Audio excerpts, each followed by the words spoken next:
tour. Et parmi ces objets, un des objets les plus importants, je dirais, de notre époque, David, c'est clairement la perche à selfie. La perche à selfie, c'est assez fou parce que je pense que c'est un des objets au monde qui était le plus détesté par les bobos comme nous, un petit peu. Ah, c'est pour ça que vous prenez le contre-pied. Oui, voilà, j'ai vu des gens à Paris parler de la perche à selfie avec un mépris, mais tellement Une profond animosité, oui. et tellement exagéré. Je veux dire, on aurait dit qu'il parlait de Hitler. Vous voyez, non, mais la perche à selfie, c'est le symbole de tout ce qui va mal. Vous voyez, celui d'un monde qui se regarde lui-même au lieu de regarder vers l'avant. C'est un totem portatif du narcissisme contemporain, la preuve que la société court à sa perte. Et moi, j'ai envie de leur dire, non mais arrête Corentin.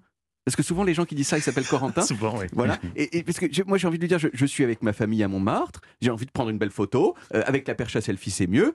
Voilà, donc ta gueule. Et là où il a un petit peu raison, Corentin, quand même, c'est que quand il dit que la société court à sa perte avec les perches à selfie, c'est que chaque année, il y a quand même des dizaines, voire des centaines de personnes qui meurent parce qu'ils voulaient prendre des selfies. Voilà. Genre, ils glissent sur le rebord d'une terrasse, ils se font écraser par des trains, emportés par des vagues de 10 mètres, tout ça.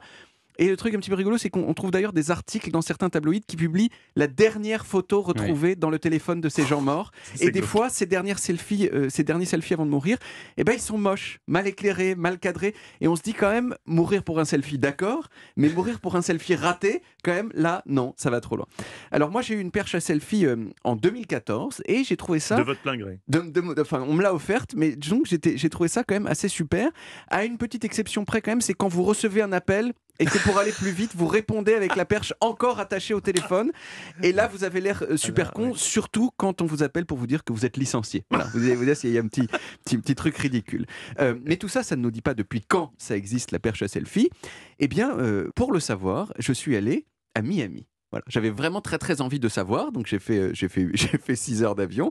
Juste pour une perche à selfie. Juste pour une perche à selfie. Oui, et en business, je précise à la compta d'Europe 1. Oui. À Miami, bon, il y a principalement des palmiers et des gens en maillot de bain, mais c'est aussi là qu'un monsieur canadien passe ses vacances l'hiver, un monsieur qui s'appelle Wayne Fromm et qui est l'inventeur de la perche à selfie moderne. Alors il faut nuancer un peu parce que dans les années 80, il y avait déjà un monsieur japonais qui avait inventé une perche à selfie. Hein, voilà, comme on quoi y revient. Stéphane a toujours raison. Mais elle ne marchait qu'avec un seul type d'appareil, qui est le Kodak Disc.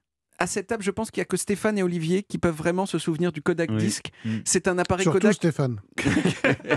Un appareil tout plat où en fait la pellicule était un disque qui tournait. Comme ça a été un échec total parce que les photos étaient très Vous en très avez mauvaise eu un, qualité. Stéphane? Non. Et là donc intervient Wayne Fromm. Wayne, il est canadien, il est né à Toronto en 1954 et il est devenu inventeur de jouets. Et il a inventé des jouets qui ont eu pas mal de succès. C'est lui notamment qui a inventé le miroir magique, qui est le miroir en plastique qui dit aux petites filles qu'elles sont jolies comme des princesses. You're as pretty as a princess. Alors qu'en fait, c'est pas vrai. Vous voyez. Et un jour, Vous salissez tout. un jour, en 2002, Wayne, il était en vacances avec sa fille en Italie. Il voulait prendre des selfies, mais il n'y arrivait pas. Ses photos, elles étaient nulles, elles étaient mal cadrées. Et là, il s'est dit tout simplement, attends, mais si mon bras était plus long, ce serait plus facile. Si mon bras était plus long, ce serait plus facile. Ça, c'est votre chanson, ça? Exactement. Ah oui, vous l'avez composée. J'ai fait une petite chanson. On rappelle que David a une vie d'artiste-compositeur. Une chanson à la gloire des bras plus longs. Pendant 4 ans, Wayne, il a fabriqué des prototypes. Il a déposé, comme d'habitude, des brevets. Et en décembre 2006, la première perche à selfie moderne est vendue à Toronto sous le nom de QuickPod. Ça a beaucoup de succès. On en parle dans des talk shows américains. Moins que l'iPod, quand même. Hein, Moins que l'iPod, quand même. Mais malheureusement, comme pas mal de choses qui ont du succès, la perche à selfie est remarquée par les Chinois. Voilà. Et à partir de là, la Chine et d'autres pays asiatiques, ils produisent des perches à selfie un peu de contrefaçon, si vous voulez, en masse. Et résultat, au moment où le marché des perches à selfie a explosé avec l'arrivée des smartphones, eh bien Wayne, il n'en a pas tout à fait profité autant qu'il aurait pu. S'il va quand même en vacances à Miami, c'est que tout va bien. Ça va, mais bon, vous imaginez, s'il avait des royalties sur toutes les perches à selfie, il serait devenu milliardaire. Et donc ça l'a quand même pas mal énervé. Alors, je ne sais pas si vous avez remarqué, mais aujourd'hui, la perche à selfie est en déclin. Oui, clairement. Même avant le Covid. C'est parce que les gens sont plus grands, ils ont des bras plus grands. Moi, je pense surtout que c'est parce que les appareils photo sur les smartphones ont changé. C'est des grands angles maintenant. Oui. Et donc, on n'a pas besoin d'avoir le bras aussi long qu'avant. Donc, c'est plus large. Et je pense que c'est peut-être dû au fait que depuis un an, il n'y a plus de touristes non plus. Oui, c'est ça. J'avais même dit avant le Covid. C'est ça alors, avant que je parte de Miami, Wayne Fromm, il m'a offert un exemplaire de QuickPod, la première perche à selfie du monde. et je l'ai amenée aujourd'hui. Vous l'avez ? Elle est ici. Mais c'est voilà. incroyable. Alors, en hommage à cet objet méprisé, j'aimerais, Olivier, Mathieu, Stéphane, que l'on prenne un selfie de l'amitié, que l'on postera sur les réseaux sociaux. Est-ce que vous êtes prêts ? On y va ? évidemment. Regardez, est-ce qu'on est tous dessus ? Non, Olivier Pouls ne peut pas être là. Voilà.